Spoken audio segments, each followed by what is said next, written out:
In today's episode of But Still She Thrives, we are going to talk about, do narcissists really have emotions? They have what we see as emotions, but are they true emotions? Stay tuned and find out. Hey queens, welcome to But Still She Thrives. Do you want to stop getting caught up in that wicked web of a creepy, crawly narcissist? Do you find yourself up late at night replaying the abuse you put up with and wondering how you can heal now? Do you wake up hoping for healthy relationships and peace, only to feel totally exhausted and mind-effed? Girl, I see you! I'm Christie. I too had to disconnect from toxic people in my life, and I wished I could undo the damage. I felt ashamed, lonely, and kind of lost. But I'm a stubborn Italian, and I refuse to give up. I found ways to recalibrate my mind and body more quickly than I thought, and can now share them with you. In this podcast, you will find coping tools, healing methods, and confidence boosters so you can trust yourself and find peace and freedom. So shields up, ladies. Let's go protect our peace. All right, let's dive into this. I can say I myself was really wondering about this when I started to really delve into narcissistic abuse. With my own experience, with studying it, this was something I was like, oh, I get so confused about this because they can turn on the tears, or are they real tears? Sometimes it seems so genuine. They have all these different emotions that we can relate to, but there's something that seems off about it, so it makes us wonder. So we're gonna explore. All right, to begin, let's clarify what narcissism is. If you're new here, maybe you don't know, it is narcissistic personality disorder, or NPD. It's a mental health condition really characterized by an inflated sense of self-importance, a deep need for admiration, and important, very important in this, is the lack of empathy for others. So it's not just someone who's like, oh, they're such a narcissist, they're just so cocky, right? It goes a lot deeper. There's a lot of characteristics. You can go binge a bunch of my episodes to find out more, but they often come across as arrogant and self-centered. So I think it's important to know, do they have emotions? Do they have real emotions? Do they have the same emotions the rest of, quote, us do? So do they have emotions? The short answer is yes. Like anyone else, they experience a wide range of emotions: happiness, sadness, anger. We know about that anger and narcissist, don't we? And even fear, right? However, the way they experience and express their emotions is what's really very different from what we consider typical. So they may have difficulty connecting with and understanding their own emotions. For me, I really picture them as having these deep, deep buried emotions that they can't even touch on. Occasionally, depending on how much frequency of contact, how long you've known the narcissist, you may get a little glimpse of this vulnerability where you see a true-ish emotion. I've experienced that very, very rarely with someone that I have known for decades. I would say twice I've seen what is actually a true emotion. Because they really don't even understand their own selves. They can't cope with emotion. So they don't really go there. Their intense focus on themselves also often makes it challenging for them to empathize with the emotions of other people. They're always so up their own asses, let's call it what it is, that they can't see past it, right? And they just have this block there. And another important aspect to consider is this narcissistic mask. So it's kind of referring to what I was talking about there about, there's these emotions buried deep, but they often present a very carefully crafted image to the world. And this conceals all those insecurities, all their vulnerabilities, because they have them. So that's another episode. They do have insecurities. A lot of narcissists come off as so cocky and arrogant, and they know it all. And they are actually completely the opposite. So this mask can make it seem like they lack emotions or are only concerned with their own needs, which honestly, I do believe most of them are only concerned with their own needs. But that is where that comes from, is they are showing that they are this, oh, look at me, I've done this and I've done that. They brag, they come off as very arrogant. And so it kind of will really highlight that they are not concerned with other people and they have a big, big focus on themselves. But beneath that exterior, narcissists can be very fragile. They may react strongly to perceived slights or criticism, so that's something to look out for. If there is someone who cannot handle being wrong, cannot handle being criticized, even when you come at it in a loving way, even when you use that damn sandwich method and you roll up there and say, oh my God, you're the best, and da da da da. But here's this little thing I wish you would do a little differently and not treat me like garbage, but I love you and I hope we can work it out. They still come at you all crazy. They can't handle being just, quote, disciplined, or not even disciplined, but just having a healthy conversation about changes that need to be made, whatever it is. They cannot handle that, so they struggle to understand, like we said, and also, more importantly, manage the emotions they do have, the emotions it triggers inside of them. So this whole paradox of arrogance and fragility, I think, is really what confuses so many of us. And now that we know more about narcissism, can I even say the word today? Now that there's more information out there, it's so helpful, because now you can see, okay, I think this person is so arrogant. They're very fragile, but don't let that make you feel, because sometimes, let's be honest, when we see a fragile person or think of someone as fragile, we have empathy, which is great, but not when they're a narcissist, because narcissists are generally abusive. So I don't want you to go there and think like, oh, this poor little hurt cat, I'm going to help it. No, you don't need to help anybody. You know, my very, very first advice I will give in a narcissistic situation, if you are with a narcissist, is to get out. Not everyone's going to like that. Not everyone is going to be ready for that. That's fine. No judgment. That's always going to be my first and foremost advice.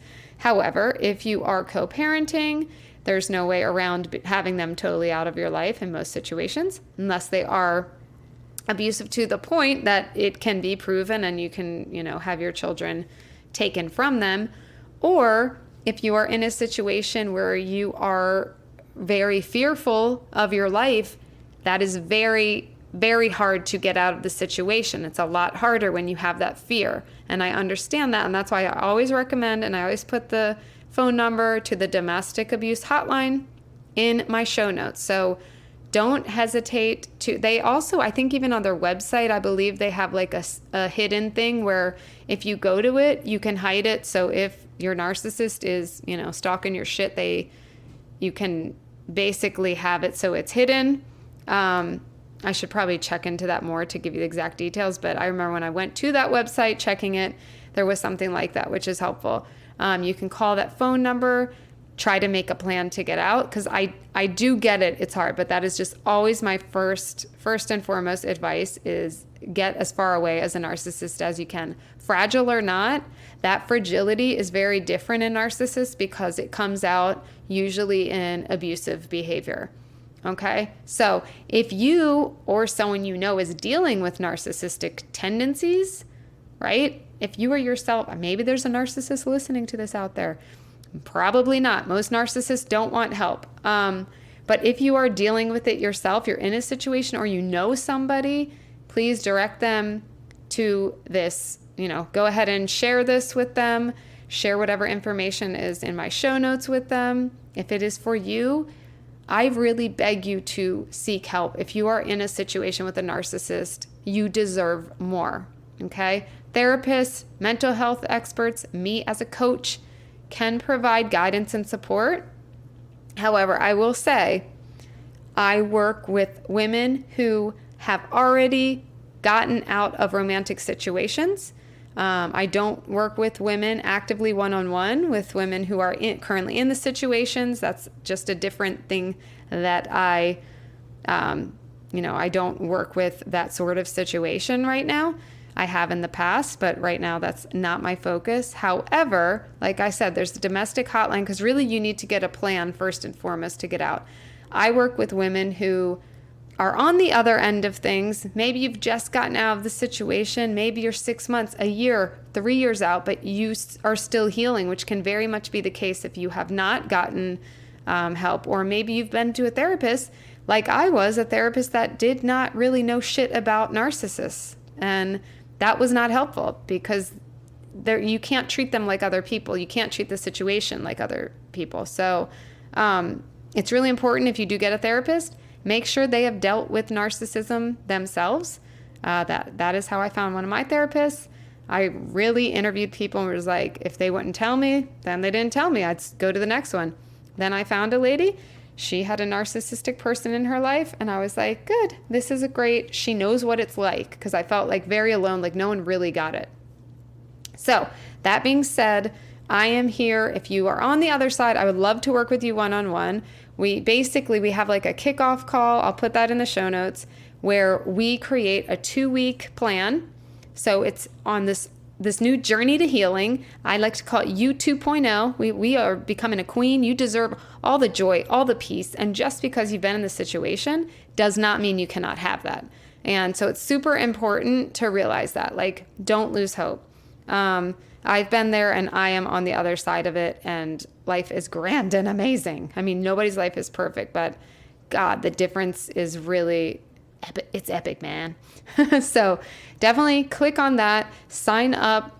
Right now it is, I believe, $197 for 2. So you get 2 calls with me and you get some email support in between. And then we start our journey. You can come on and do monthly calls. So I have most of my clients do once a week calls with me, and we get you in such a better spot in your life. You get that peace, that calm. You can sleep at night. You don't have these racing thoughts all the time. You don't feel like you're crawling out of your skin, and you know what to do if this person contacts you, or if you have, these memories or these triggers. Like, we work through a lot of those things. I will say it's a quicker process than you think it might be. And we really shift from that into, okay, you're here now. Let's do now. Let's live out loud. Let's find joy. Let's find peace. Let's find people that lift us up in our lives. Let's do the things that make us happy. Like when you're a kid and you just like have these activities, like you feel like you lost your sparkle, girl, we're going to get your fucking sparkle back. Okay. You're a queen. You deserve to sparkle. Okay. All right. So yes, in conclusion, because I rambled, narcissists do have emotions. However, their emotional experiences and expressions can be very complex and influenced by their narcissistic tendencies. So understanding is essential for those dealing with narcissists or seeking to help them. So if you also are a mental health specialist, please do as much research as you can. Talk to people who have dealt with it. Talk to narcissists themselves. There are some out there that are actually on YouTube where you can listen to their videos and get an idea of really who these people are, because it's way more complex than often it is made. But at the same time, I'll give you one hint. If you haven't heard all my episodes, maybe you haven't heard this. But one thing about narcissists that simplifies it for me is they are always seeking to control their victim or to regain control, like checking if they have that control.